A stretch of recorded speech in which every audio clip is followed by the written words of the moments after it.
when character is lost everything is lost। আপনার টাকা যদি চলে যায় তেমন কিছু নষ্ট হয় না, স্বাস্থ্যহানি ঘটলে কিছুটা আপনি লুজার হন, কিন্তু আপনার চরিত্র যখন শেষ হয়ে যায় আপনি সব হারাবেন।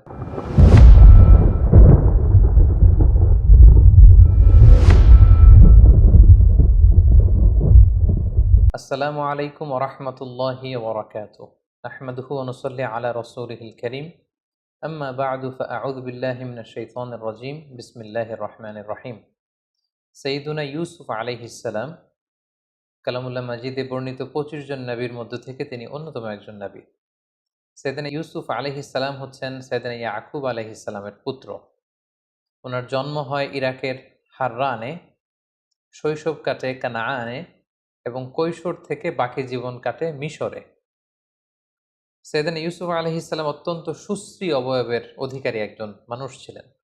আল্লাহ রাসূল সাল্লাল্লাহু আলাইহি ওয়াসাল্লাম মেরাজের রাতে যখন সাইয়েদনা ইউসুফ আলাইহিস সালামকে দেখেন, তিনি সাইয়েদনা ইউসুফ আলাইহিস সালামকে দেখে মন্তব্য করেছিলেন যে কদ উতিয়া শাতরাল হুসন, অর্থাৎ সৌন্দর্যের অর্ধেক যেন আল্লাহ তাআলা ইউসুফ আলাইহিস সালামকে দান করেছেন। Half of the beauty is given two prophet Yusuf আলাইহিস সালাম। তিনি এত সুন্দর, এত স্মার্ট, হ্যান্ডসাম এবং ড্যাশিং চেহারার একজন মহামানব ছিলেন। আল্লাহর হাবিব সাল্লাল্লাহু আলাইহি ওয়াসাল্লাম বলেছেন যে সৌন্দর্যের অর্ধেক আমি ইউসুফ আলাইহিস সালামের চেহারার মধ্যে দেখতে পেয়েছি। এবং সাইয়েদনা ইউসুফ আলাইহিস সালাম স্বপ্ন ব্যাখ্যায় অত্যন্ত পারদর্শী ছিলেন। আমরা আমাদের আলোচনাটিতে যখন এগুবো তখন আপনারা দেখবেন যে তিনি কত চমৎকার করে স্বপ্নের ব্যাখ্যা করতে জানতেন। এবং আল্লাহ তাআলা সূরা ইউসুফ এ ব্যাপারে উল্লেখ করেছেন যে ওয়ায়ুআল্লিমুকা মিন তা'ওয়িলিল আহাদিস। আল্লাহ তাআলা কথার ব্যাখ্যা, কথার মর্মে কি করে পৌঁছতে হয় এ ব্যাপারে প্রকৃত জ্ঞান, সঠিক জ্ঞান আল্লাহ তাআলা ইউসুফ আলাইহিস সালামকে দান করেছেন। এবং সাইয়েদনা ইউসুফ আলাইহিস সালামকে আল্লাহর হাবিব সাল্লাল্লাহু আলাইহি ওয়াসাল্লাম সহিহ বুখারীর বর্ণনায় আল কারীম উপাধি দিয়েছেন। আমরা এর আগের কয়েকটা সেশনেও বলেছি যে 4 জন নবীকে আল্লাহ তাআলা কারীম বলেছেন। আল কারীম ইবনুল কারীম ইবনুল কারীম ইবনুল কারীম। ইউসুফ ইবনে ইয়াকুব ইবনে ইসহাক ইবনে ইব্রাহিম আলাইহিস সালাম, এই 4 জন নবীকে আল্লাহ তাআলা কারীম বা সম্মানিত হিসেবে ঘোষণা করেছেন।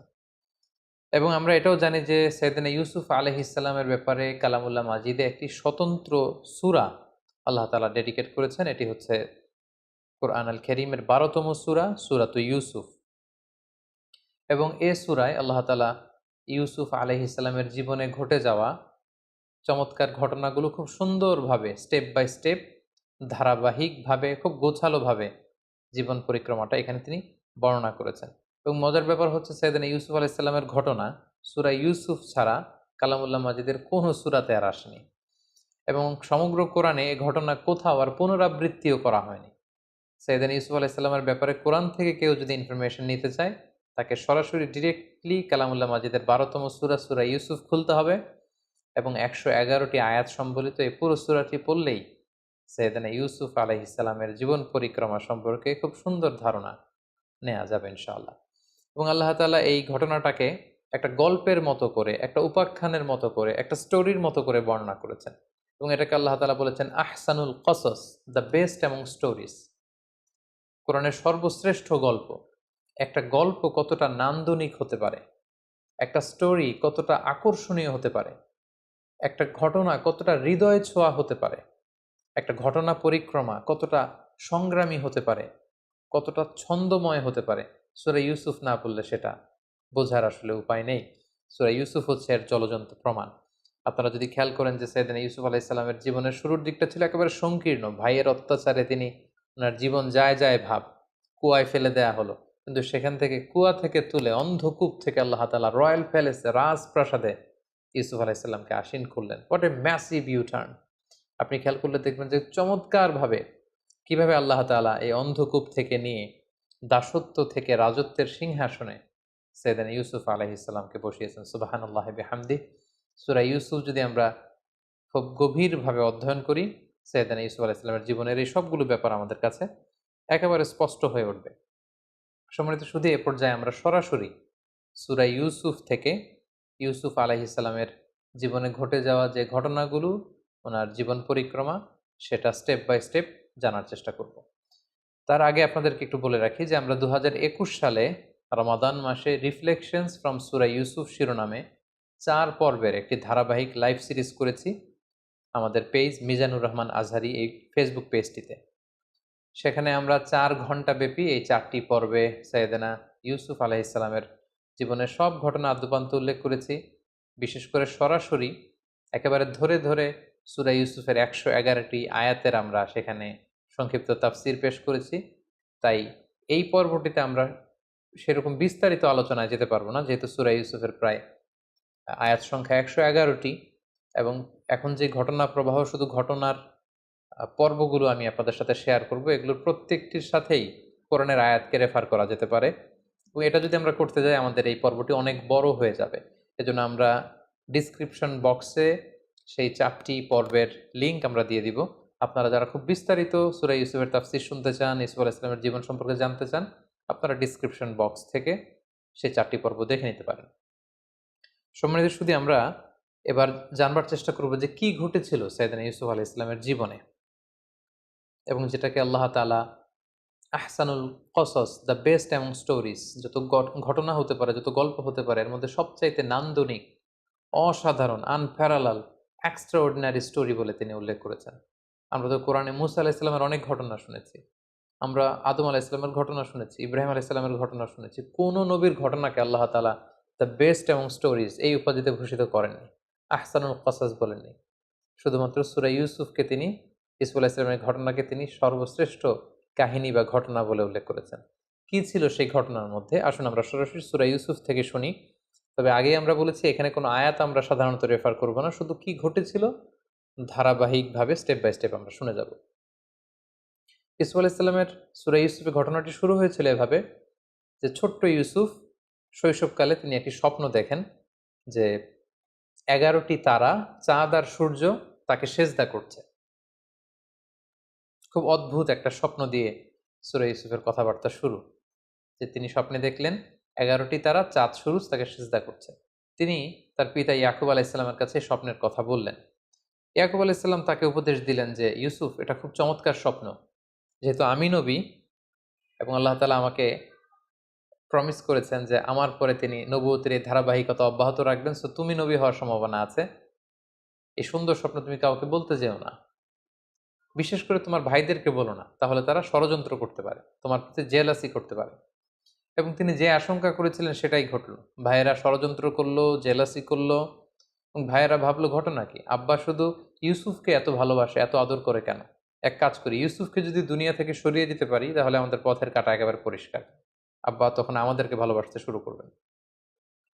যেই চিন্তা সেই কাজ। তারা প্ল্যান করলো কি করে দুনিয়া থেকে এই ছোট্ট ইউসুফকে সরিয়ে দেয়া যায়।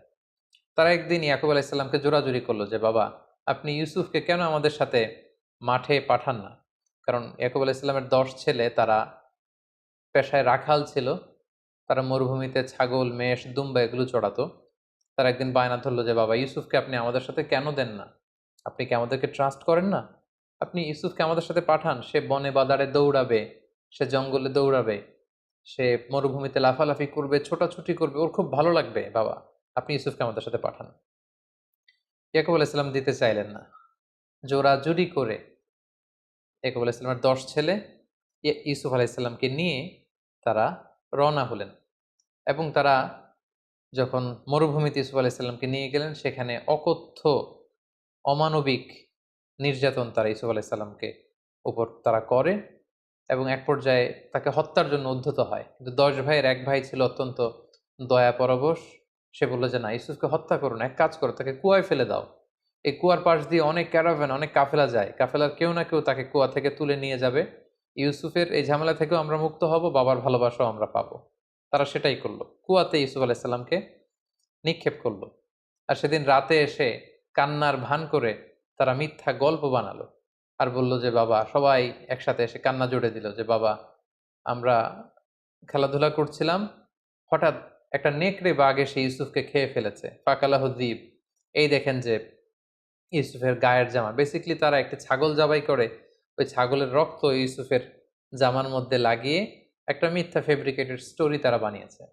ইয়াকুব আলাইহিস সালাম দেখলেন যে জামার কোথাও ছিঁড়া নেই, একেবারে সুন্দর একটা পরিচ্ছন্ন জামা, শুধু লাল রক্ত মাখানো।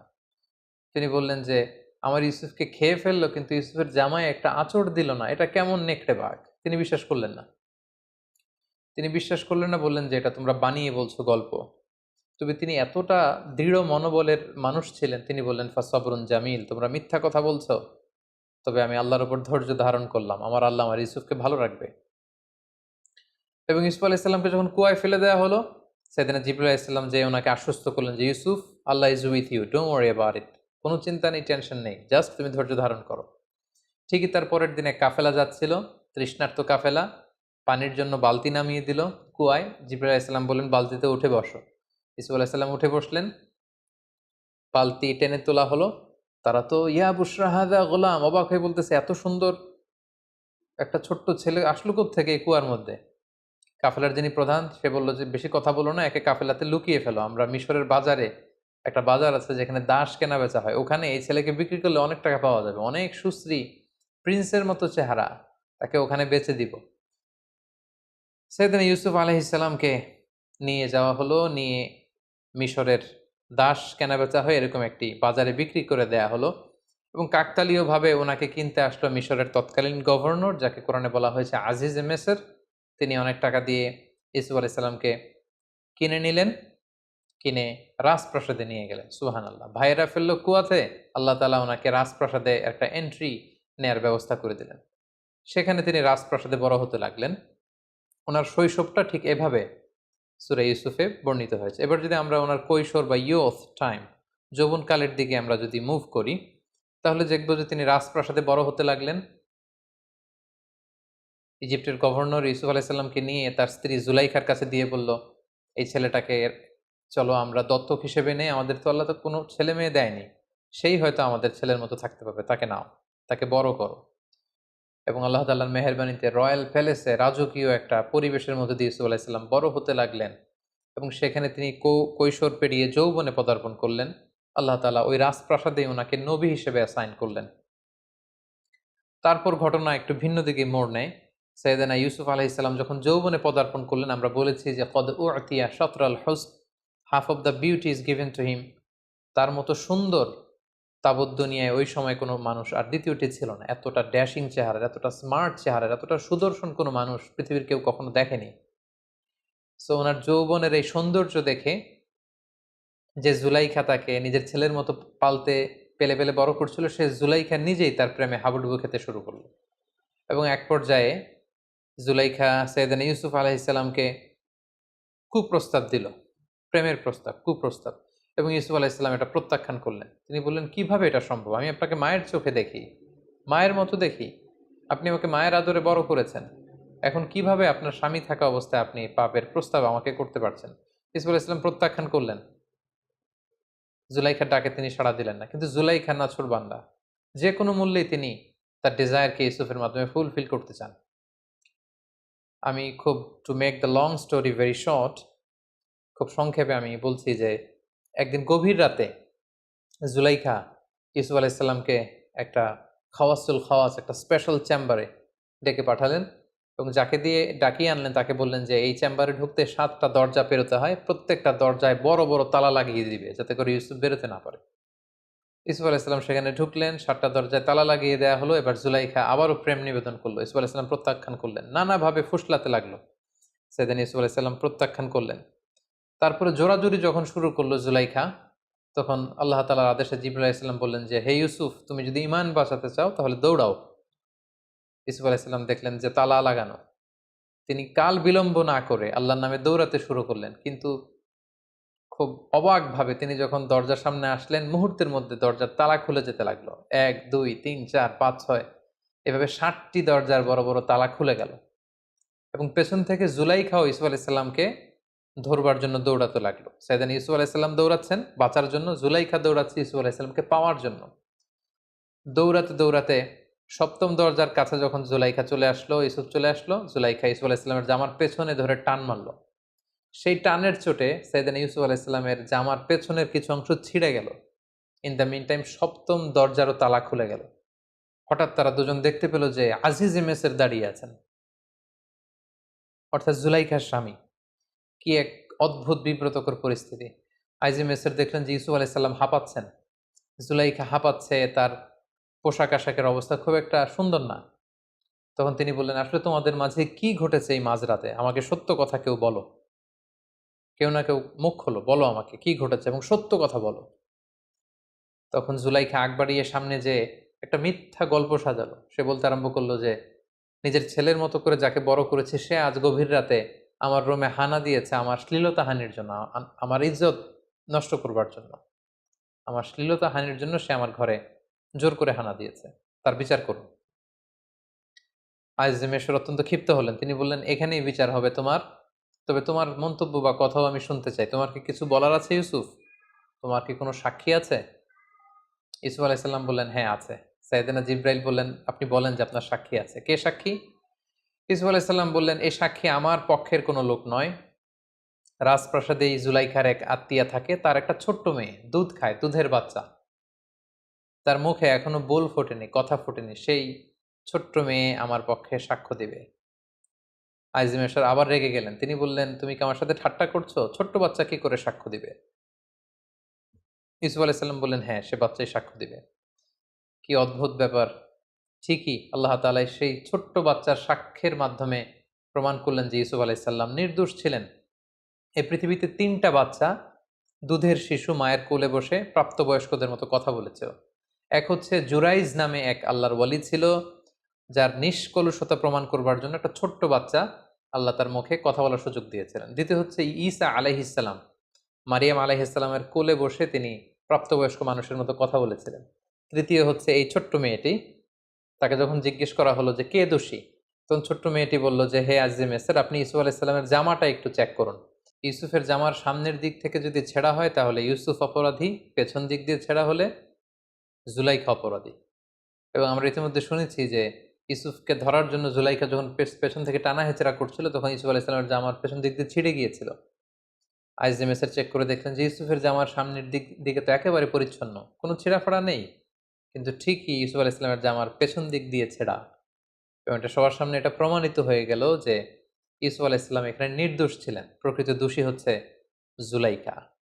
আইজেমেসের ইউসুফ আলাইসাল্লামের কাছে ক্ষমা চাইলেন এবং এই ঘটনা পুরো মিশরের বিভিন্ন ঘরে ঘরে এটা রুমর হিসেবে কানাঘুষার মতো করে ছড়িয়ে পড়লো। পুরো শহর জুড়ে মিশরের অন্যান্য নারীরা জুলাইখাকে তুচ্ছতাচ্ছিল্য করতে লাগলো যে জুলাইখা কেমন মহিলা, যে ছোট্ট ছেলেকে নিজের ছেলের মতো করে বড় করলো, তাকে তার প্রতি প্রেম নিবেদন সে কি করে করলো, এটা কি করে সম্ভব? জুলাইখা তখন মনে মনে প্ল্যান করলো যে কি জন্য আমি ইউসুফের প্রেমে পাগল হয়েছি এটা তোমাদেরকে আমি দেখিয়ে ছাড়বো। মিশরের নারীদেরকে তিনি দাওয়াত করে রয়্যাল প্যালেসে নিয়ে আসলেন। প্রত্যেকের হাতে একটি করে ছুরি আর একটি মাল্টা ফল দিলেন। আর ইউসুফ আলাহিসাল্লামকে বললেন, ইউসুফ এদের সামনে দিয়ে হেঁটে যাও। সেদিন ইউসুফ আলাহিসাল্লাম যখন হেঁটে যাচ্ছিলেন তখন তিনি সবাইকে বললেন, আপনারা ফল কাটতে শুরু করুন। মিশরের মেয়েরা ইউসুফ আলাহিসাল্লামের দিকে তাকিয়ে রইল আর ছুরি দিয়ে ফল কাটতে শুরু করলো। ইউসুফ আলাইসাল্লামকে আল্লাহ তার চেহারার মধ্যে এতটা চমৎকারিত দিয়েছিলেন, নূরের এমন ঝলকানি আর দ্যুতি দিয়েছিলেন, এই দৃশ্য দেখে মেয়েরা, তারা যে মালটা ফল কাটছিল, তারা ওইদিকে খেয়াল না করে তাকিয়ে কাটতে কাটতে ফল কাটা শেষে তারা আর থামলো না, তারা আঙ্গুল কাটা শুরু করে দিল। অনেকক্ষণ পরে তারা স্তম্ভিত ফিরে পেল, তারা অবাক হয়ে গেল। এবং জুলাইখা বলল, এবার বুঝতে পেরেছো কেন আমি ইউসুফের প্রেমে এরকম দেওয়ানা হয়েছে, পাগল পাড়া হয়েছে। এই ঘটনার পরে জুলাইখা তারপরেও থামেনি। কি করে ইউসুফকে বাগানো যায়, নিজের কাছে আনা যায়, এটার চেষ্টা করেই যাচ্ছিল, কিন্তু সৈয়দনা ইউসুফ আলাইসাল্লাম বারবার তিনি প্রত্যাখ্যান করলেন। অবশেষে জুলাইখা ইউসুফ আলাইসাল্লামকে থ্রেট দিলেন যে তুমি যদি আমার কথায় রাজি না হও তোমাকে জেলে পাঠাবো। ইউসুফ আলাইসাল্লাম বললেন, জেলই আমার জন্য ভালো, আপনি আমাকে জেলে পাঠান, তারপর আমি আমার ইমানকে বিক্রি করতে পারবো না। সৈয়দনা ইউসুফ আলাইসাল্লামকে অতবার জেলে পাঠানো হলো। রাজপ্রাসাদ থেকে এবার আরেকটা ইউটার্ন নিয়ে আল্লাহ তাআলা একটা বিশেষ গ্রুমিং সেশন পালন করবার জন্য, একটা ট্রেনিং সেশন পিরিয়ডকে পার করবার জন্য আল্লাহ তাআলা আল্লাহর প্রিয় নবী ইউসুফ আলাইসাল্লামকে এবার মিশরের জেলখানায় পাঠালেন। তিনি যখন জেলে ঢুকলেন, ওনার সাথে আরো 2জন প্রিজনার কয়েদি ঢুকলো। তারা সেখানে রাতে স্বপ্ন দেখলো। একজন স্বপ্ন দেখলো যে তিনি আঙ্গুর নিংড়িয়ে রস বানিয়ে মদ রাজাকে খাওয়াচ্ছেন, আঙ্গুর নিংড়িয়ে মদ বানাচ্ছেন। আরেকজন স্বপ্নে দেখলো যে মাথার মধ্যে করে তিনি রুটির বোঝা নিয়ে যাচ্ছেন আর পাখি এসে ঠুকরে ঠুকরে রুটি খাচ্ছে। এবং সকালবেলা তারা দুজন সবার কাছে বললো যে আমরা ভয়ঙ্কর স্বপ্ন দেখেছি। কি স্বপ্ন? এরকম এরকম স্বপ্ন। ইউসুফ আলাইসাল্লাম বললেন যে আমি তোমাদের স্বপ্নের ব্যাখ্যা করে দিতে পারবো, তোমরা কি বিশ্বাস করবে? তারা বললেন হ্যাঁ বিশ্বাস করবে। সাইয়েদনা ইউসুফ আলাইহিসসালাম বললেন, যে স্বপ্নে দেখেছো যে আঙ্গুর চিপে রস বের করছো, সে কিছুদিনের মধ্যে বেকসুর খালাস হয়ে যাবে। সে জেলখানা থেকে মুক্তি পাবে এবং রাজার পানশালায় দায়িত্ব পাবে। সে রাজাকে মদ খাওয়ানোর দায়িত্ব পালন করবে। আর যে স্বপ্নে দেখেছে যে মাথার উপর থেকে মাথায় করে রুটির বোঝা নিয়ে এসে যাচ্ছে আর উপর থেকে পাখি এসে ঠুকরে ঠুকরে সেই রুটি খাচ্ছে, কিছুদিনের মধ্যেই তার মৃত্যুর ফায়সালা হবে। তাকে শুলে চড়িয়ে রাষ্ট্রীয়ভাবে মৃত্যুদণ্ডের আদেশ দেয়া হবে এবং এই মৃত্যুদণ্ড কার্যকর করা হবে। কিছুদিন পরে সেটাই ঘটল। যে স্বপ্নে দেখেছিল যে আঙ্গুর থেকে রস বের করছে, তাকে জেলখানা থেকে মুক্তি দেয়া হলো এবং রাজার পানশালায় দায়িত্ব পেল, সে রাজাকে মদ খাওয়াতে শুরু করলো। আর যে স্বপ্নে দেখেছিল মাথার রুটির ঝুড়ি থেকে পাখি এসে ঠুকরে ঠুকরে খাচ্ছে, তার মৃত্যুদণ্ডের আদেশ আসলো এবং তাকে শুলে চড়িয়ে মৃত্যুদণ্ড দেয়া হলো। ইউসুফ আলাইহিসসালামের স্বপ্নের ব্যাখ্যার এই পুঙ্খানুপুঙ্খতা দেখে জেলখানার সবাই ইউসুফ আলাইহিসসালামের বড্ড ভক্ত হয়ে গেলেন। সবাই এখন ইউসুফ আলাইহিসসালাম ছাড়া কিছুই বোঝেন না। সবাই বুঝতে আরম্ভ করলো যে এই মানুষটা সাধারণ কোনো মানুষ নয়, এটা মহামানব। সাইয়েদনা ইউসুফ আলাইহিসসালাম দেখলেন এই তো সুযোগ, এই সুযোগেই তাওহীদের বাণী জেলখানার প্রতিটি কয়েদির হৃদয়ের ভেতরে আমাকে ঢুকিয়ে দিতে হবে। সাইয়েদনা ইউসুফ আলাইহিসসালাম জেলখানার অন্ধ প্রকোষ্ঠে বসে বসে দাওয়াতি কাজ করতে লাগলেন। জেলখানার লোকদেরকে তিনি তাওহীদের শিক্ষা দিলেন, রিসালাতের শিক্ষা দিলেন, আখিরাতের শিক্ষা দিলেন, সততার শিক্ষা দিলেন, ঈমানের শিক্ষা দিলেন। জেলখানার প্রতিটা মানুষকে তিনি আলোকিত মানুষে রূপান্তরিত করে ফেললেন। কিছুদিন পর স্বয়ং মিশরের রাজা একটি অদ্ভুত স্বপ্ন দেখলেন। স্বপ্নটি ছিল এমন, তিনি ৭টি মোটা গরু দেখলেন আর ৭টি চিকন গরু দেখলেন এবং দেখলেন ৭টি চিকন জীর্ণশীর্ণ গরু ৭টি মোটা গরুকে গিলে খেয়ে ফেলছে। আবার তিনি ৭টি সতেজ গমের শীষ দেখলেন, আবার ৭টি নিস্তেজ গমের শীষ দেখলেন। ঘুম থেকে উঠে তিনি কাঁপতে লাগলেন। তিনি এই স্বপ্নের মানি বুঝতে পারলেন না। মিশরের সবচেয়ে বড় স্বপ্নের ব্যাখ্যাকারীদেরকে তিনি একসাথে এনে একটা প্যানেল করলেন, বললেন আমার স্বপ্নের ব্যাখ্যা করে দাও। কিন্তু দিনের পর দিন, সপ্তাহের পর সপ্তাহ, মাসের পর মাস সময় বের করেও ব্যয় করেও গণকরা বা স্বপ্নের ব্যাখ্যাকারীরা এই স্বপ্নের কোনো সুরাহা করতে পারলেন না। রাজা অত্যন্ত বিচলিত হলেন, চিন্তিত হলেন। ইন দ্য মিন টাইম জেলখানার যেই কয়েদি মুক্তি পেয়েছিল, মুক্তি পেয়ে রাজার পানশালায় রাজাকে মদ খাওয়ানোর দায়িত্ব পেয়েছিল, তার মাথায় হঠাৎ করে জেলখানার সেই ইউসুফের কথা মনে পড়ল। সে রাজাকে বলল যে জেলখানায় থাকতে আমি একটি স্বপ্ন দেখেছিলাম আর জেলখানার একজন অত্যন্ত ভালো লোক সে স্বপ্নের ব্যাখ্যা করে দিয়েছিল এবং যেমনটি ব্যাখ্যা করেছে ঠিক তেমনটিই ঘটেছে। রাজা তো অবাক হলেন, কে সেই লোক? সে বলল তার নাম হচ্ছে ইউসুফ। রাজা বললেন তাকে ডেকে আনো, তার কাছে আমার স্বপ্নের কথা খুলে বলো, তাকে আমার স্বপ্নের ব্যাখ্যা করতে বলো। রাজার পাইক পেয়াদা সৈন্য সামন্ত যখন জেলখানায় ছুটল এবং যে বলল ইউসুফ নামে যে ব্যক্তি আছে তাকে আমরা বেকসুর খালাস করে এখান থেকে মুক্তি দিয়ে নিয়ে যেতে চাই। ইউসুফ আলাইহিসসালাম বললেন না, আমাকে মুক্ত করতে চাইলেই আমি মুক্ত হব না। আমাকে যেই অপবাদ দিয়ে অন্যায়ভাবে জুলুম করে আমাকে যে জেলখানায় ঢোকানো হয়েছিল তার বিচার আগে হতে হবে। সেটা যখন প্রমাণিত হবে সবার কাছে যে আমি নির্দোষ, জুলুম করে আমাকে জেলখানায় পাঠানো হয়েছে, এটা প্রমাণিত হলে আমি বেরোবো। রাজা তো এসব কিছুরই জানেন না। রাজা তখন জিজ্ঞেস করলেন কি হয়েছে। তখন জুলাইখা, আজিজে মিসর, মিশরের সেই নারীদের সব ঘটনা ওনাকে যখন বলা হলো, তিনি সবাইকে ডেকে বিচার করলেন। জুলাইখা সব অপরাধের দায়ভার নিজের কাঁধে বহন করে নিল এবং সে বলল যে আল আন হাসাস আল হক, আজকে সত্য প্রকাশিত হয়েছে। সবার সামনে জুলাইখা অবশেষে স্বীকার করে নিল যে আসলে আমি প্রকৃতপক্ষে দোষী। ইউসুফ আলাইহিসসালাম হচ্ছেন নির্দোষ, নিষ্কলুষ একজন মানুষ, তার পুরো চরিত্রে এক ফোঁটা কালিমা লেপন করার মতো কোনো ক্ষমতা কারো নেই। সবার কাছে যখন সাইয়েদনা ইউসুফ আলাইহিসসালামের নির্দোষ হিসেবে তিনি প্রমাণিত হলেন, তখন তিনি জেলখানা থেকে বের হলেন। রাজকীয় সংবর্ধনা দিয়ে, রয়্যাল রিসেপশন দিয়ে, রেড কার্পেট রিসেপশন দিয়ে মিশরের বাদশাহ সাইয়েদনা ইউসুফ আলাইহিসসালামকে জেলখানা থেকে বের করলেন এবং বললেন আস্তাখলিসুহু লিনাফসি, আমি আমার পার্সোনাল সেক্রেটারি বানাবো ইউসুফকে। ইউসুফ আলাইহিসসালাম বললেন না, এই কাজ করবেন না, কারণ আপনি এই দায়িত্ব আমাকে না দিয়ে আমাকে অর্থমন্ত্রী বানান, আমাকে মিশরের খাদ্যমন্ত্রী বানান, আমাকে এগ্রিকালচার মিনিস্টার বানান, কারণ আপনার স্বপ্নের ব্যাখ্যা আমি দেব। আপনার স্বপ্নের ব্যাখ্যা হচ্ছে মিশরের জন্য একটা ভয়াবহ দিন অপেক্ষা করছে। সামনের 7টি বছর আসবে। আপনি যে 7টি গরু দেখেছেন, গরু দিয়ে বোঝানো হয় বছর। সামনে 7টি বছর আসবে, তখন আপনারা চাষ করবেন, চাষ করে যে সমস্ত গম চাষ করবেন সব খেয়ে ফেলা যাবে না। এই গমগুলো রেখে দিতে হবে। কিছু গম শীষ সমেত রেখে দিতে হবে, প্রিজার্ভ করতে হবে। 7 বছর পর আসবে প্রচণ্ড দুর্ভিক্ষ, অনাবৃষ্টি, মাটি ফেটে চৌচির হয়ে যাবে, এক ফোঁটা বৃষ্টি মিশরের জমিনে আসবে না। ওই দুর্ভিক্ষের সময়ে আপনাদের জমানো গমের ভাণ্ডার থেকে জনগণকে এটা বিতরণ করে সবাইকে খাওয়াবে। 14 বছর যখন চলে যাবে, এরপরে 7 বছর প্রচণ্ড বৃষ্টি হবে, পুরো মিশর সবুজ শ্যামলে একেবারে পরিপূর্ণ সতেজ হয়ে যাবে, গাভীর ওলানগুলো দুধে পূর্ণ হয়ে যাবে, মাঠ ঘাটে ফসলের সয়লাভ হয়ে যাবে। তাহলে 7 7 7 3 7 21 বছরের একটা রোড ম্যাপ তিনি স্বপ্নের ব্যাখ্যা দাঁড় করালেন এবং রাজা অত্যন্ত খুশি হলেন। রাজা বললেন, ঠিক আছে, আপনাকে ফিনান্স মিনিস্ট্রি, এগ্রিকালচার মিনিস্ট্রির দায়িত্ব দেওয়া হলো। সৈয়দনা ইউসুফ আলাইহিসসালাম জেল থেকে বের হয়ে মন্ত্রীর ভূমিকায় অবতীর্ণ হলেন এবং এই স্বপ্নের ব্যাখ্যা বিপরীতে তিনি যে রোডম্যাপ, দুর্ভিক্ষ দমন বা দুর্ভিক্ষ মোকাবেলার যে রোডম্যাপ তিনি দাঁড় করিয়েছেন, সেটা অনুযায়ী মিশরের জনগণকে নিয়ে তিনি কাজ করতে শুরু করলেন। ঠিকই ওনার কথা অনুযায়ী প্রথম 7 বছর গম চাষ করা হলো, রাষ্ট্রীয় কোষাগারে শুকনো গমকে প্রিজার্ভ করা হলো। 7 বছর যখন শেষ হয়ে গেল, ঠিকই ওনার স্বপ্নের ব্যাখ্যা অনুযায়ী হুবহু 7 বছর পরেই দুর্ভিক্ষ শুরু হলো, অনাবৃষ্টি শুরু হলো, ড্রট, ফ্যামিন শুরু হলো।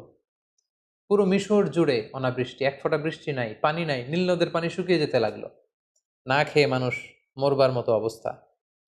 সৈয়দনা ইউসুফ আলাইহিসসালাম এই কঠিন পরিস্থিতি মোকাবেলার জন্য গত 7 বছর ধরে খাদ্য সংরক্ষণ করেছেন। তিনি এবার খাদ্য বিতরণ করতে লাগলেন। পুরো মিশরি জনগণ ইউসুফ আলাইহিসসালামের এই চমৎকার ইন্টেলেকচুয়াল প্ল্যানিংয়ে সবাই খুশি হয়ে গেল। পুরো মিশর জুড়ে সৈয়দনা ইউসুফ আলাইহিসসালামের জয় জয়কার হতে শুরু করলো। গোটা বিশ্বে যত জায়গায় দুর্ভিক্ষ হয়েছে সবাই না খেয়ে তখন মরতে শুরু করলো, কিন্তু মিশরে দুর্ভিক্ষের কোনো প্রভাব তখন পড়েনি, কারণ সৈয়দনা ইউসুফ আলাইহিসসালাম খুব চমৎকারভাবে খাদ্য সংরক্ষণ করেছেন। তখনকার এই দুর্ভিক্ষ শুধু মিশরেই প্রভাব পড়েনি, আশেপাশের দেশগুলোতেও দুর্ভিক্ষের কারণে মানুষ না খেয়ে থাকতে শুরু করলো। সেই যে ইউসুফ আলাইহিসসালামের ছেলেবেলা কেটেছে কানাআনে, যেখানে তার 10 ভাই যারা তাকে অত্যাচার করে কুয়ায় ফেলেছিল, ইউসুফ আলাইহিসসালামের পিতা ইয়াকুব, তার আত্মীয় স্বজন বনী ইসরায়েলের সবাই কিন্তু ওখানে এই দুর্ভিক্ষের কবলে পড়ে না খেয়ে মরার মতো অবস্থা। তখন আল্লাহর নবী ইউসুফ আলাইহিসসালামের পিতা ইয়াকুব আলাইহিসসালাম সন্তানদেরকে বললেন, তোমরা মিশরে যাও, শুনেছি মিশরে খাদ্যের মজুদ রয়েছে, সেখান থেকে তোমরা খাদ্য নিয়ে আসো। ইয়াকুব আলাইহিসসালামের পরামর্শে তার 10 ছেলে, অর্থাৎ ইউসুফ আলাইহিসসালামের 10 ভাই, যারা ছোটবেলায় তাকে অত্যাচার করে বাবার কোল থেকে ছিনিয়ে নিয়ে কুয়ায় ফেলে দিয়েছিল, সেই 10 ভাই খাবারের অন্বেষণে মিশরে এসে পৌঁছল। তখন নিয়ম ছিল যে মিশরের বাইরের কোনো দেশ থেকে কেউ যদি খাদ্য সংরক্ষণের জন্য বা সংগ্রহের জন্য মিশরে আসতো, সেই ব্যাপারটা সরাসরি as an agriculture minister and as a finance minister ইউসুফ আলাইহিসসালাম নিজে ডিল করতেন। এই 10 ভাইকে তখন বাধ্য হয়ে মিশরের তখন ফিনান্স মিনিস্টারের সাথে দেখা করতে হলো, এবং আমরা জানি ফিনান্স মিনিস্টারের চেয়ারে তখন বসা ইউসুফ আলাইহিসসালাম, মিশরের মন্ত্রী, আর তার সামনে 10 ভাই কাচুমাচু হয়ে, জীর্ণ শীর্ণ হয়ে, ছেঁড়া পুরাতন পোশাক পরে তারা এসে দাঁড়ালো। ইউসুফ আলাইহিসসালাম সিম্পলি জিজ্ঞেস করলেন, তোমরা কারা? তারা বলল, আমরা কানাআনের অধিবাসী। ইউসুফ আলাইহিসসালাম অবাক হলেন, কানাআন শুনেই ওনার ছোটবেলার কথা মনে পড়ল। জিজ্ঞেস করলেন, তোমাদের নাম কি? তারা যখন নাম বলতে আরম্ভ করলো, ইউসুফ আলাইহিসসালামের চোখ দিয়ে পানি নামার উপক্রম। ইউসুফ আলাইহিসসালাম জিজ্ঞেস করলেন, তোমাদের বাবার নাম কি? তারা বলল, ইয়াকুব আন নবী। ইউসুফ আলাইহিসসালাম নিজেকে আর ধরে রাখতে পারলেন না, কিন্তু তিনি অনেক কষ্ট করে নিজেকে সামলে স্বাভাবিকভাবেই তাদের সাথে কথোপকথন শেষ করেছেন। তিনি খোঁজখবর নিলেন কানানবাসীদের, কিন্তু পরিচয় দিলেন না। ইউসুফ আলাইহিসসালাম 10 ভাইকে চিনতে পারলেন, কিন্তু 10 ভাই কিন্তু চিনতে পারেনি যে এটা তাদের সেই ছোট্ট ভাই ইউসুফ। ইউসুফ আলাইহিসসালাম মন্ত্রীর মতোই তাদের সাথে আচরণ করলেন। বললেন, ঠিক আছে, আমি তোমাদেরকে 10 ভাইয়ের জন্য 10 বস্তা গমের বরাদ্দ দিয়ে দিলাম, তবে তোমরা মোট কয় ভাই সেটা আমাকে বলো। তারা বলল, আমরা মোট 12 ভাই ছিলাম, বাকি 2 জন কোথায়? তারা বলল, এক ভাইকে বাঘে খেয়ে ফেলেছে। তাহলে আরেক ভাই কোথায়? তারা বলল যে আরেকজনের নাম বানিয়ামিন, তাকে আমাদের আব্বা আগলে রেখেছে, আসতে দেয়নি। কেন দেয়নি? তারা তখন বলল যে ছোটবেলায় বাঘে খাওয়া ভাইকে হারিয়ে তার আপন ভাই বেনিয়ামিনকে বাবা সবসময় কাছে কাছে রাখে, বাবার কাছ থেকে তাকে আনা এত সহজ না। ইউসুফ আলাইহিসসালাম বললেন, আমি এই কথা শুনবো না। নেক্সট টাইমে তোমরা যদি আবার খাবার নিতে আসো, অবশ্যই তোমাদের সেই ভাই বেনিয়ামিনকে, মানে যেটা আসলে ইউসুফ আলাইহিসসালামের আপন ভাই, তাকে নিয়ে আসতে হবে। তাকে আনতে না পারলে নেক্সট টাইমে আমি আর তোমাদেরকে গম দিব না বা গমের বরাদ্দ তোমাদের জন্য থাকবে না। তারা বলল ঠিক আছে, আমরা চেষ্টা করব। ইউসুফ আলাইসাল্লাম তার স্টাফদেরকে বললেন যে তাদেরকে 10 জনকে 10 বস্তা গম দাও, আর গমের দাম তারা যেটা দিয়েছে এটা লুকিয়ে 10 জনের গমের বস্তার ভিতরে আবার ঢুকিয়ে দাও, যাতে তারা বুঝতে পারে যে আমি অত্যন্ত দয়ালু। তারা যখন গম নিয়ে কানানে ফিরল, বাড়িতে ঢুকে যখন গমের বস্তা খুললো, তারা তো অবাক যে হাদিহি বিদআতুনা রুদ্দাত ইলাইনা। তারা ইয়াকুব আলাইহিস সালামকে বললেন যে বাবা দেখেন, কত ভালো মানুষ মিশরের অর্থমন্ত্রী, তিনি আমাদের টাকাটাও রাখেননি, টাকাটাও আমাদের ব্যাগের ভিতরে দিয়ে দিয়েছেন। তবে বাবা, নেক্সট টাইমে যদি আমাদের গম আনতে হয়, তিনি বলেছেন যে আসলে আমাদের আরেক ভাই আছে কিনা তিনি বিশ্বাস করেন না যতক্ষণ না আমরা বেনিয়ামিনকে তার সামনে হাজির না করাবো। ইয়াকুব আলাইসাল্লাম বললেন, ছোটবেলায় যেভাবে আমি বিশ্বাস করে ইউসুফকে তোমাদের হাতে দিয়ে ইউসুফকে হারিয়েছি, তোমরা কি চাচ্ছ আবারও আমি বেনিয়ামিনকে দিয়ে বেনিয়ামিনকে এভাবে হারাতে? কখনোই না। কিন্তু ছেলেরা জোরাজুরি করতে লাগলো। ইয়াকুব আলাইসাল্লামও আর বেনিয়ামিনকেও তিনি ধরে রাখতে পারলেন না। 1 বছর পরে তাদের এই গমগুলো যখন শেষ হয়ে গেল, তারা বেনিয়ামিনকে নিয়ে মিশরে রওনা হলেন। ইউসুফ আলাইসাল্লামের সাথে সাক্ষাৎ করলেন। ইউসুফ আলাইসাল্লাম বললেন, তাহলে এটাই তোমাদের ভাই বেনিয়ামিন? তারা বলল হ্যাঁ। তিনি বললেন, ঠিক আছে, তাহলে তো তোমরা সত্যবাদী, তোমাদেরকে আবারও অনেকগুলো বস্তা করে আমি গম দিয়ে পাঠিয়ে দেব। তিনি গমের বস্তা দিয়ে দিলেন। এবার তিনি বুদ্ধি করে একটা ট্রিক করে বেনিয়ামিনকে যাতে নিজের কাছে রেখে দিতে পারেন, তিনি একটি কাজ করলেন। উনি একটি স্বর্ণের পানপাত্র ব্যবহার করতেন, যেটা দিয়ে তিনি পানি খেতেন, বা মিশরের রাজা পানি খেত। তিনি বুদ্ধি করে এই পানপাত্রটা বেনিয়ামিনের গমের বস্তার ভিতরে ঢুকিয়ে দিলেন, এবং তারা যখন ফিরে চলে যেতে লাগলো গমের বস্তা নিয়ে, তিনি সৈন্যদেরকে পাঠালেন, মিশরীয় সৈন্য। তারা সবাইকে ডাক দিল, আইয়াতুহাল আইর ইন্নাকুম লাসারিকুন, মানে ওহে কাফেলার লোকেরা দাঁড়াও, তোমরা চোর। ইউসুফ আলাইহিস সালামের 11 ভাই দাঁড়ালেন, বেনিয়ামিন সহ। তারা বললেন, কি বলছো? আমরা এখানে এসেছি গম নেবার জন্য, আমরা তো চুরি করতে আসিনি। তোমরা কি হারিয়েছো বলো? তারা বলল, আমাদের রাজার পানপাত্র হারিয়েছি। তারা বলল, আমরা তোমাদের পানপাত্র নিয়ে কি করব? আমরা দুর্ভিক্ষে মরে যাবার উপক্রম। সৈন্যবাহিনীর লোকেরা বলল, যদি তোমাদের কারোর গমের বস্তার ভেতরে আমাদের রাজার পানি খাওয়ার পাত্র পাওয়া যায়, তখন কি শাস্তি হবে বলো? তারা বলল, যার গমের বস্তার ভেতরে সেই পানপাত্র পাবে তাকে তোমরা রেখে দিও, কারণ আমাদের এলাকায় চোরদেরকে আমরা এই শাস্তি দেই। কেউ যদি কারো জিনিস চুরি করে, তাহলে যার জিনিস চুরি করা হলো সেই চোর তার দাস হয়ে যায়। তো আমাদের কারো গমের বস্তার ভেতরে যদি সেটা পাওয়া যায়, সে তোমাদের দাস, তাকে রেখে দিও। এবার সৈনিকদের মধ্যে থেকে একজন প্রত্যেকের গমের বস্তার থেকে গম বের করে খুঁজতে লাগলো, সার্চ করতে লাগলো। সার্চ করতে করতে কারো গমের বস্তার ভেতরে যখন পায় না, সর্বশেষে যখন বানিয়ামিনের বস্তা চেক করা হলো, দেখা হলো যে এখানে বানিয়ামিনের গমের বস্তার ভেতরে সেই পানপাত্র পাওয়া গেল। বাকি 10 ভাই তো লাজবাব, তারা তো অবাক। তারা বললো, হে বেনিয়ামিন, তুমি কি করলে এটা? তুমি এখানে এসে চুরি করবে আমরা কল্পনাও করতে পারিনি। তারা একটা মিথ্যা কথা বললো। তারা বললো, তোমার ভাইও ছিল চোর, তুমিও একটা চোর। নাউযুবিল্লাহি মিন যালিক। আসলে কথাটা একেবারেই মিথ্যা। তখন সাইয়েদনা ইউসুফ আলাইহিস সালাম ওই জায়গায় এসে উপস্থিত হলেন। তিনি বললেন যে, তোমরা বলেছো চোরকে আমরা সাথে করে নিয়ে যাব, বেনিয়ামিনের বস্তায় যেহেতু পাওয়া গিয়েছে তাকে আমি নিয়ে গেলাম। তারা বলল, হে মিশরের অর্থমন্ত্রী, হে মেহেরবান, আপনি তো অত্যন্ত দয়ালু। এই ভাইকে যদি আমরা আমাদের বাবার কাছে ফিরিয়ে দিতে না পারি, আমাদের বাবা হয়তো মারাই যাবেন। আপনি যদি মেহেরবানি করে তার বদলে আমাদের 10 ভাইয়ের যে কোনো একজনকে রেখে দেন তার জায়গায়, আমরা অত্যন্ত কৃতজ্ঞ হব। ইউসুফ আলাইহিস সালাম বললেন, নাউযুবিল্লাহ, এটা আমার পক্ষে সম্ভব না। কারণ যে চুরি করেছে শাস্তি আমি তাকে না দিয়ে যদি অন্য কাউকে দেই, তাহলে মিশরের সবাই আমাকে জালিম ডাকবে। আমি একজন ন্যায়পরায়ণ বাদশাহ, এখানে আমার সুনাম রয়েছে, এটা আমি পারবো না। তিনি ট্রিক করে তার আপন ভাই বেনিয়ামিনকে নিজের কাছে রেখে দিলেন। সুবহানাল্লাহি বিহামদি। অনেক বছর পর ভাইয়ের সাথে তিনি মোলাকাত করলেন, কোলাকুলি করলেন, এবং তিনি যখন বেনিয়ামিনকে নিজের পরিচয় দিলেন, বেনিয়ামিনও নিজের চক্ষুকে বিশ্বাস করতে পারল না যে মিশরের অর্থমন্ত্রী আমার সেই হারিয়ে যাওয়া বাঘে খাওয়া ভাই ইউসুফ। সুবহানাল্লাহি বিহামদি। অতঃপর ইয়াকুব আলাইহিস সালামের 10 ছেলে ব্যর্থ হয়ে কানানে ফিরে এসে বাবার কাছে সব খুলে বলল। ইয়াকুব আলাইহিস সালাম বিশ্বাস করতে পারলেন না। তিনি বললেন, আমার ছেলে বেনিয়ামিন চুরি করতেই পারে না। 10 ছেলে বলল, বাবা, আমরা যদি মিথ্যা বলে থাকি, কাফেলাতে আমাদের সাথে অনেক লোক ছিল, আপনি তাদেরকে জিজ্ঞেস করুন।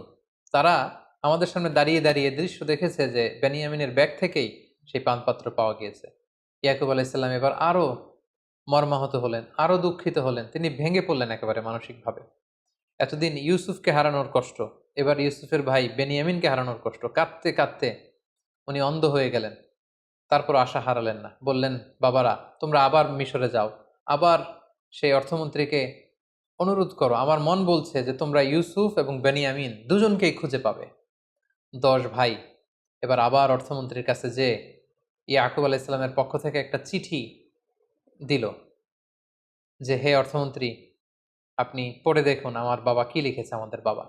তখন ইয়াকুব আলাইহিসসালাম অত্যন্ত মর্মস্পর্শী, হৃদয়স্পর্শী, আবেগঘন একটা চিঠি লিখেছিলেন যে, আমি একজন অন্ধ পিতা, অনেক বয়স আমার হয়ে গিয়েছে, ছোটবেলায় আমি ইউসুফকে, আমার সন্তানকে হারিয়েছি, আজ বেনিয়ামিনকে। এরকম আবেগঘন কথা যখন ইউসুফ আলাইহিসসালাম শুনলেন, তিনি আর ধৈর্য ধারণ করতে পারলেন, হাউমাউ করে কাঁদতে শুরু করলেন। এবং ওনার কান্না দেখে 10 ভাই অত্যন্ত আশ্চর্য হয়ে গেল। ঘটনা কি? আমাদের বাবার এই রিকোয়েস্ট শুনে মিশরের অর্থমন্ত্রী কাঁদে কেন? ইউসুফ আলাইহিসসালাম তখন 10 ভাইকে বলল, তোমরা কি করেছিলে ইউসুফের সাথে? কেন তোমরা ইউসুফকে এই কষ্ট দিয়েছিলে? এই প্রশ্নের জন্য আসলে 10 ভাই প্রস্তুত ছিল না। তারা অবাক হয়ে গেল যে ইউসুফের সাথে কি ঘটেছিল, কি করেছিলাম, এটা উনি জানবে কি করে? অতঃপর ইউসুফ আলাইহিস সালাম তাদের সামনে সত্যকে প্রকাশ করে দিলেন। তিনি বললেন, আনা ইউসুফ ওয়া হাদা আখি, আমি হচ্ছি সেই ইউসুফ যাকে তোমরা অত্যাচার করে, মারপিট করে দুনিয়া থেকে বিদায় করবার উদ্দেশ্যে কুয়ার মধ্যে ফেলে দিয়েছিল। আমি সেই ইউসুফ। সেখান থেকে আল্লাহ তাআলা রাজপ্রাসাদে বড় করি আজকে এই অর্থমন্ত্রীর চেয়ারে আল্লাহ তাআলা আমাকে বসিয়েছেন। আল্লাহ তাআলা আমাকে অনেক নেয়ামত দিয়েছেন। আর এটাই হচ্ছে আমার ভাই বানিয়ামিন। 10 ভাই তখন অত্যন্ত লজ্জিত হলো। তারা ভয়ে কাঁপতে আরম্ভ করলো। তারা ভাবলো যে ইউসুফ এখন অর্থমন্ত্রী, মিশরের এত বড় পজিশনে আছে, চাইলে আমাদেরকে বড় শাস্তি দিতে পারবে। তারা কাঁপছিল। ইউসুফ আলাইহিস সালাম বললেন, লা তাসরিবা আলাইকুমুল ইয়াউম, তোমাদের প্রতি কোনো প্রতিশোধ নেয়ার মানসিকতা, কোনো রিভেঞ্জ নেয়ার মেন্টালিটি আমার নেই। আমি তোমাদের ক্ষমা করে দিলাম। তোমরা আমার ভাই। সবাইকে জড়িয়ে নিলেন। 10 ভাই ইউসুফ আলাইহিসসালামের কাছে ক্ষমা চাইলেন। ইউসুফ আলাইহিসসালাম বললেন, আমার এই গায়ের জামা নিয়ে বাবার চোখে লাগাও, বাবা দৃষ্টি ফিরে পাবে। কারণ এতদিনে ইয়াকুব আলাইহিসসালাম অন্ধ হয়ে গিয়েছিলেন কাঁদতে কাঁদতে। এবং তোমাদের বংশধর আমার বাবাকে নিয়ে, সবাইকে নিয়ে মিশরে আসো। এবং সেটাই ঘটলো। ইউসুফ আলাইহিসসালামের জামা নিয়ে 10 ভাই সাইয়েদনা ইয়াকুব আলাইহিসসালামের চোখে লাগালেন, তিনি দৃষ্টি ফিরে পেলেন। কানান থেকে বিশাল মানুষের বহর নিয়ে ইয়াকুব আলাইহিসসালাম মিশরে আগমন করলেন। সাইয়েদনা ইউসুফ আলাইহিসসালাম লাল গালিচার সংবর্ধনা দিয়ে বাবাকে রিসিভ করলেন এবং অনেক বছর পর সেই ছোট্ট ইউসুফ আজকে পরিণত অর্থমন্ত্রী হয়ে বাবাকে রিসিভ করলেন, বাবাকে জড়িয়ে ধরলেন। এবং পিতা পুত্রের সেই মিলনের দৃশ্য যে কত সুন্দর ছিল, সেটা কল্পনারও বাইরে। অনেক চমৎকার করে আল্লাহ তাআলা সূরা ইউসুফে এগুলো উল্লেখ করেছেন। এবং ইয়াকুব আলাইহিসসালাম সবাইকে নিয়ে, তিনি তার স্ত্রী এবং তার 11 সন্তানকে নিয়ে ইউসুফ আলাইহিসসালামকে একটা সেজদা দিয়েছিলেন। তাফসিরে এসেছে ওই সেজদাটা ছিল অনারারি সেজদা, মানে সম্মানসূচক সেজদা। এটা ইবাদতের সেজদা নয়, যেটা ওই শরীয়তে, ওই নবীদের জামানায় এটা জায়েজ ছিল। কিন্তু আমাদের শরিয়াতে উম্মতে মুহাম্মাদের জন্য এরকম সম্মানসূচক সেজদা দেওয়াও জায়েজ নেই। এই সেজদাটা দিয়ে বাবা মা এবং 11 ভাই সেজদা দিয়ে ইয়াকুব আলাইহিসসালাম ইউসুফ আলাইহিসসালামকে ডেকে বলেছিলেন, ইউসুফ, তোমার কি মনে পড়ে সেই ছোট্টবেলায় তুমি একটা স্বপ্ন দেখেছিলে? আজকে আমরা যেটা করলাম এটাই হচ্ছে সেই স্বপ্নের ভিজুয়ালাইজেশন। তুমি স্বপ্নে দেখেছিলে যে চাঁদ, সূর্য আর 11টা তারা তোমাকে সেজদা করছে। চাঁদ আর সূর্য হচ্ছে আমি আর আমার স্ত্রী, আর 11টা তারা হচ্ছে তোমার এই 11 ভাই। অর্থাৎ আমাদের উপর তোমার শ্রেষ্ঠত্ব আল্লাহ পৃথিবীতে প্রমাণ করবেন, তোমার লিডারশিপ আমাদের উপর তিনি অবধারিত করবেন, এবং আমার পরে ভিলায়াত, নবুয়াত আল্লাহ তাআলা তোমাকে দান করবেন। ঠিক এভাবে সাইয়েদনা ইয়াকুব আলাইহিস সালামের সাথে ইউসুফ আলাইহিস সালামের মিলিত হবার ঘটনাটি মিশরে এসে শেষ হয়। সম্মানিত শুধু এই ছিল আহসানুল কসাস, দ্য বেস্ট অ্যামং স্টোরিজ। সূরা ইউসুফের শুরু থেকে শেষ পর্যন্ত কোরআনের আয়াতগুলোকে উল্লেখ করা বা রেফার করা ছাড়া আমি শুধু ঘটনা প্রবাহটি আপনাদের সাথে শেয়ার করেছি। আমি বলেছি যে ডেসক্রিপশন বক্সে আমরা 4 পর্বের যে রিফ্লেকশনস ফ্রম সূরা ইউসুফের 4 ঘন্টার একটি আলোচনার লিঙ্ক আমরা সেখানে দিব। আপনারা আরও বিস্তারিত জানতে চাইলে সেগুলো আপনারা জেনে নেবেন ইনশাআল্লাহ। সম্মানিত শুধু এ পর্যায়ে আমরা ইউসুফ আলাইহিস সালামের জীবনী থেকে কি কি শিক্ষা গ্রহণ করতে পারি সে ব্যাপারে আলোকপাত করব। প্রথম যে শিক্ষাটি আমরা পাই সেটি হচ্ছে দ্য পাওয়ার অফ স্টোরিজ। একটা গল্প কতটা পাওয়ারফুল হতে পারে সেটা আমরা এখান থেকে জেনেছি, যেটাকে আল্লাহ তাআলা আহসানুল কসাস বলেছেন, দ্য বেস্ট অ্যামং স্টোরিজ। কারণ গল্প কিন্তু মানুষের মনে দাগ কাটে, গল্প মানুষকে ইনফ্লুয়েন্স করে, একটা গল্প আরেকজনকে ইন্সপায়ার করে। এজন্য আমরা সফল মানুষদের গল্প শুনি, তাদের জীবনী পড়ি, যাতে করে সেখান থেকে আমরা কিছু শিক্ষা নিতে পারি। ইউসুফ আলাইহিস সালামের জীবনের প্রতিটি পরতে পরতে কিন্তু আমাদের জন্য শিক্ষা রয়েছে, এবং গল্পের মাধ্যমে যে শিক্ষা নেওয়া যেতে পারে এই বিষয়টি আমরা ইউসুফ আলাইহিস সালামের জীবনী থেকে পাই। ২ নম্বর যে শিক্ষাটি পাই, the relationship between father and son. বাবা সন্তানের সম্পর্কটা কেমন হওয়া উচিত আমরা দেখলাম যে ইয়াকুব আলাইহিস সালাম ইউসুফ আলাইহিস সালামের জন্য পাগল পাড়া। ছোট্টবেলা থেকে ইউসুফ আলাইহিস সালামকে হারিয়ে তিনি আশা হারাননি। বুক ভরা আশা নিয়ে তিনি বেঁচেছিলেন যে ইউসুফকে তিনি পাবেন, এবং সেই ছোট্টবেলা থেকেই ইউসুফ আলাইহিস সালামের সাথে যে সম্পর্ক, যখন যে উপদেশ দেয়া দরকার সেই উপদেশ কিন্তু তিনি তাকে দিয়েছেন। এবং ইউসুফ আলাইহিস সালামের স্বপ্ন দেখে কাউকে শেয়ার করেননি। প্রথমেই যে বাবার কাছে শেয়ার করেছেন। আমাদের বর্তমান সমাজে বাবা ছেলেদের সম্পর্কের অনেক গ্যাপ আমরা দেখতে পাই। ছেলে বাবাকে ঐরকম ট্রাস্ট করে না। বিপদে পড়ে সে অন্যদের সাথে শেয়ার করে, বাবার সাথে শেয়ার করে না। কিন্তু এই শিক্ষাটি কিন্তু আমরা এখান থেকে পাই। ছোট্ট ইউসুফ আগে বাবাকে বলেছিলেন, এবং ইয়াকুব আলাইহিস সালামও কাঁদতে কাঁদতে, ইউসুফ আলাইহিস সালামের জন্য কাঁদতে কাঁদতে শেষ বয়সে অন্ধ হয়ে গিয়েছিলেন। তাহলে বাবা ছেলের সম্পর্ক কেমন হওয়া উচিত এই শিক্ষাটা কিন্তু আমরা এখান থেকে পাই। ৩ নাম্বার যে শিক্ষাটা আমরা পাই সেটা হচ্ছে জেলাসি একটা জীবনকে ধ্বংস করে দেয়। এবং আপনি যদি নেয়ামত প্রাপ্ত হন, বিশেষ কোনো মার্সি ব্লেসিংস আল্লাহর পক্ষ থেকে আপনার জীবনে থাকে, আপনি যদি জীবনে সফল হন আর আপনাকে কেউ জেলাসি করবে না, ইটস ইম্পসিবল, এটা অসম্ভব, এটা থাকবেই। কারণ আর নেয়ামাতু মাহসুদা, আল্লাহর কোনো নেয়ামত যদি আপনি পান, আপনার সমসাময়িক লোকেরা আপনার সাথে জেলাসি করবে। এজন্য সব ভালো কথা সবার সাথে সবসময় শেয়ার করতে নেই। আপনার যে কোনো ধরনের সাকসেস, আপনার কোনো ভালো বিষয় সবসময় সবার সাথে শেয়ার করতে নেই। কারণ সবাই আপনার ভালো দেখে খুশি হয় না। অনেকে অত্যন্ত বেজার হয়, অনেকে মনে মনে কষ্ট পায়, তারা হিংসার আগুনে জ্বলে পুড়ে মরে। এজন্য এই হিংসা থেকে আমাদেরকে বেঁচে থাকতে হবে। হিংসা একটি সুন্দর সম্পর্কের মধ্যে ভাঙন সৃষ্টি করতে পারে, একটি পরিবারের মধ্যে বিশৃঙ্খল একটা পরিবেশ তৈরি করতে পারে। এজন্য আল্লাহ তাআলা আমাদেরকে শিখিয়েছেন আমরা যেন এই হিংসা থেকে, হিংসাকারীদের থেকে আল্লাহ তাআলার কাছে যেন পানাহা চাই। সূরা ফালাকে কিন্তু আমরা সবসময় পড়ি যে অমিন শাররি হাসিদিন ইদা হাসাদ, হে আল্লাহ আমরা হিংসুকের হিংসা থেকে তোমার কাছে পানাহা চাই যখন সে হিংসা করে। সো এই হিংসা থেকে আমাদেরকে বেঁচে থাকবার চেষ্টা করতে হবে। ৪ নাম্বার যে ব্যাপারটি আমরা জানতে পারি যে এই সূরা ইউসুফ এবং ইউসুফ আলাইহিস সালামের জীবনীতে কয়েকটি স্বপ্নের কথা আমরা শুনেছি। স্বপ্নের ব্যাপারে বলবো যে স্বপ্ন অর্থবহ হওয়ার জন্য যিনি স্বপ্ন দেখেছেন তিনি মুমিন বা বিশ্বাসী হতে হবে, এটা নট নেসেসারি। অবিশ্বাসী কাফিরের স্বপ্নও সত্য হতে পারে। কারণ ইউসুফ আলাইহিস সালামের সাথে জেলখানায় যে দুজন কয়েদি ঢুকেছিল তারা কিন্তু মুশরিক ছিল, কিন্তু তাদের স্বপ্ন কিন্তু অর্থবহ হয়েছিল। পাশাপাশি রাজা যে স্বপ্ন দেখেছিল, রাজাও কিন্তু তখন মুশরিক ছিল, পরবর্তীতে ইউসুফ আলাইহিস সালামের প্রতি ঈমান এনে মুমিন হয়েছে। তো মুশরিক থাকা অবস্থায় রাজা যে স্বপ্ন দেখেছিলেন এটাও কিন্তু অর্থবহ একটি স্বপ্ন। তার মানে শুধু বিশ্বাসীদের স্বপ্নই যে সত্য হবে তা নয়, মাঝে মাঝে কাফির মুশরিকদের স্বপ্নও সত্য হতে পারে। ৫ নাম্বার যে শিক্ষাটি আমরা পাই সেটি হচ্ছে সর্বাবস্থায় আল্লাহ তাআলার আনুগত্যকে প্রাধান্য দিতে হবে, এবং এটাকে জীবনের চূড়ান্ত গোল বা ফোকাস হিসেবে নির্ধারণ করতে হবে। আমরা ইউসুফ আলাইহিস সালামের দিকে যদি খেয়াল করি, জুলাইখার টেম্পটেশন ওনাকে নড়াতে পারেনি। মিশরের সুন্দরী নারীদের ওয়াসওয়াসাত ওনাকে নড়াতে পারেনি। ওনার যে ফোকাস, এই ফোকাস থেকে তিনি লক্ষ্যচ্যুত হননি। সবসময় আল্লাহ তাআলার আনুগত্যকে তিনি প্রাধান্য দিয়েছেন।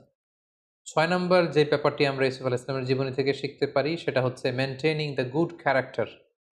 কারণ চরিত্র হচ্ছে মানুষের জীবনের সবচাইতে দামি সম্পদ। Never compromise your ethics or your moral standard.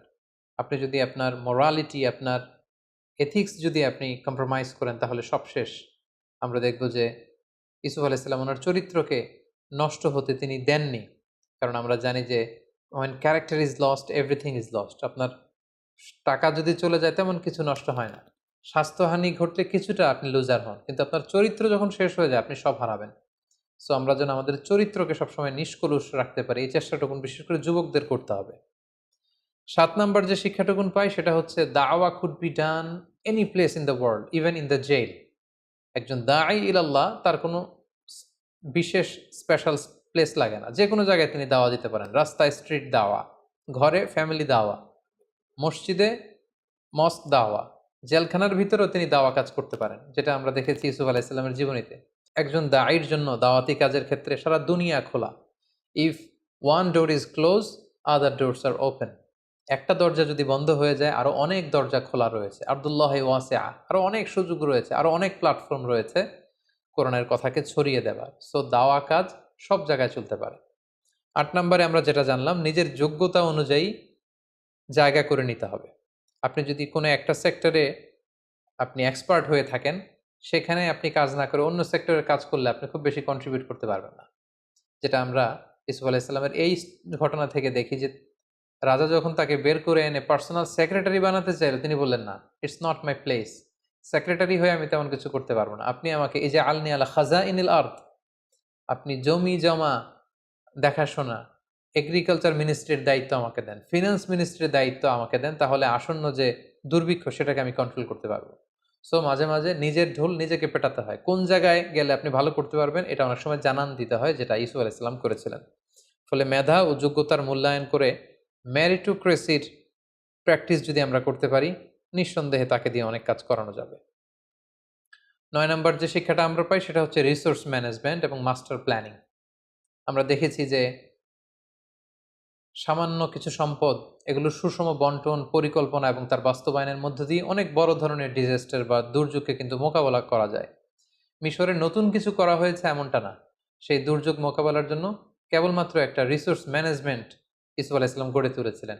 একটা মাস্টার প্ল্যান তার ছিল, কিভাবে প্রথম ৭ বছর তিনি খাদ্য গুদামজাত করবেন, পরের ৭ বছর কিভাবে জনগণের মধ্যে বিতরণ করবেন, কিভাবে সুষম বন্টন করে তিনি সবার মাঝে খাদ্যের যোগান তিনি পৌঁছে দিবেন, এই প্ল্যানটা তিনি করেছিলেন। এবং এই বিষয়টা গভর্নমেন্ট রিসোর্সের ক্ষেত্রে যদি হয় সেটা আরও গুরুত্বপূর্ণ। সেক্ষেত্রে আমাদের মাস্টার প্ল্যান লাগবে, সুষম বন্টন লাগবে, পরিকল্পনা অনুযায়ী তার বাস্তবায়ন লাগবে। তখনই একটি দেশ খাদ্যে, অর্থনীতিতে স্বয়ংসম্পূর্ণ হতে পারে, যেটা আমরা সাইয়েদনা ইউসুফ আলাইহিস সালামের এই ঘটনা প্রবাহ থেকে জানতে পারি। সর্বশেষে আমরা যে শিক্ষাটা পাই সেটা হচ্ছে ক্ষমার শিক্ষা। Forgiveness, it's an art, and learn the art of forgiveness. ক্ষমা করতে জানা, ক্ষমা করে দেওয়া, এটা একটা শিল্প। এটাকে শিখুন, এটাকে রপ্ত করার চেষ্টা করুন। সবাই ক্ষমা করতে জানে না। যাদের হৃদয় বিশাল তারা ক্ষমা করতে জানে। যে ভাইয়েরা তাকে কুয়ায় ফেলে দিল, হত্যার ষড়যন্ত্র করলো, সে ভাইদেরকে তিনি যখন কাছে পেলেন তিনি কি বললেন? তিনি কি রাগ ভেতরে পেলে পুষে বড় করে রেখেছিলেন? না, তিনি বলেছিলেন, লা তাসরিবা আলাইকুমুল ইয়াউম ইয়াগফিরুল্লাহু লাকুম ওয়া হুয়া আরহামুর রাহিমিন। আজকে কোনো প্রতিশোধ আমি নিব না। আল্লাহ তাআলা তোমাদেরকে ক্ষমা করুক, আমি তোমাদেরকে ক্ষমা করে দিয়েছি। সো ক্ষমা করতে জানা, এই মেন্টালিটি যেন আমরা গ্রো করি নিজেদের মধ্যে। যারা ক্ষমা করে মানুষকে, তারা সবসময় ভালো থাকে, সুস্থ থাকে, মনোদৈহিক একটা প্রশান্তি লাভ করে। আর যারা অন্যের বিরুদ্ধে ক্ষোভ, রাগ পেলে বসে ভেতরে বড় করে, ইট বার্নস ইউর সেলফ ইনসাইড। এটা ভেতরে ভেতরে আপনাকে জ্বালিয়ে দিবে। রাগ, ক্ষোভ, এটা এমন একটা ব্যাপার যেটা আপনি লালন করবেন অন্যের ব্যাপারে, কিন্তু জ্বলে পুড়ে মরবেন আপনি। সো আমরা যেন অন্যকে ক্ষমা করতে শিখি, আমরা যেন আমাদের হৃদয়টাকে অনেক ব্রড করতে শিখি। আল্লাহ তাআলা আমাদের সবাইকে কথাগুলো বুঝার এবং নবীদের দেখানো পথে এবং মতে নিজেদের জীবনকে পরিচালিত করার তৌফিক দান করুক। হাযা মা ইনদি ওয়াল ইলমু ইনদাল্লাহ, আলাইহি তাওয়াক্কালতু ওয়া ইলাইহি উনীব। ওয়াসসালামু আলাইকুম ওয়া রাহমাতুল্লাহি ওয়া বারাকাতুহু।